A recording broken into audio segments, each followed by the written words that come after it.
کار دی د تعلیم او تربیې لوی مسؤلیت ورونو غواړي همت ورونو غواړي همت ورونو غاړي تلوي دلای مو خورا لوی امانت کلمه به وایي ځان به مسلمان بولي خو د نظام په لحاظ سره به بیا اسلام نه غواړي د نظام په لحاظ به بیا دیموکراسي غواړي قانون به مو دیموکراسي العیاذ بالله یا به بلې دنیا کې خو ډېره کمونه نظامونه دي خو که مسلمان په دې خپل نظام باندې عقیده وساتي د خپل نظام په رابطه باندې د خپل عقیده کمزوري نه کړي او په صحیح معنا باندې اسلامي نظام الحمدلله لکه اوس په افغانستان کې حاکم دی مسلمانان په خپل ملکونو کې د حاکمیت لپاره کوشش وکړي په اسلام کې د هر مشکل حل وو او دی او یبه هیڅ داسې مشکل په دنیا کې نشته چې دغه مشکل حل دی په اسلام کې نه که معاملات راواخلو که معاشیات راواخلو که معاشرات راواخلو که سیاسیات راواخلو په هره برخه کې په اسلام کې دغه د مشکلاتو حل شته که اقتصاد راواخلو په دنیا کې خو د سود قانون دی سود حاکم دی خو که اسلامي اقتصاد حاکم سي او په واقعي معنا سره اسلامي اقتصاد په اسلامي ملکونو کې راسي زما خدا باور دی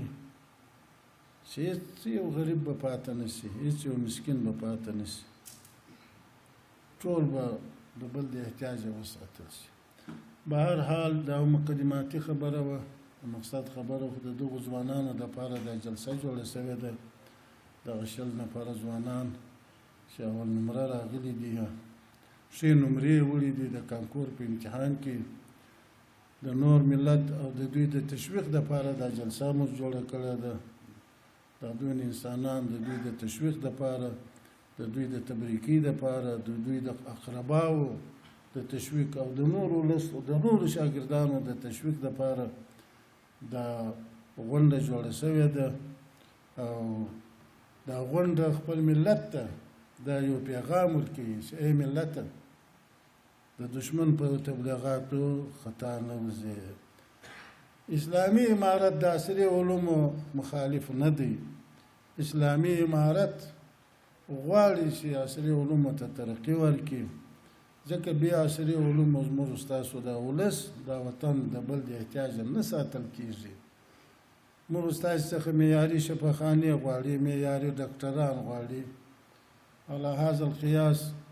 کارخانې جوړول غواړي چې د خپل ولس ته به جوړوو چې دا ولس له دې څه وساتو چې سبا اروپا ته روانې او په پردي دریابو کې بیا غرق کېږي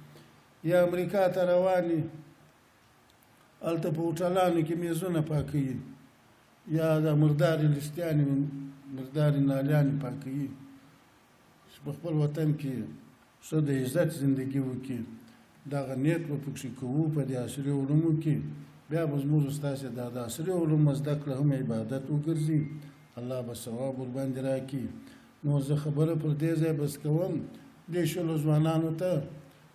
او د دوی اقرباو ته د دوی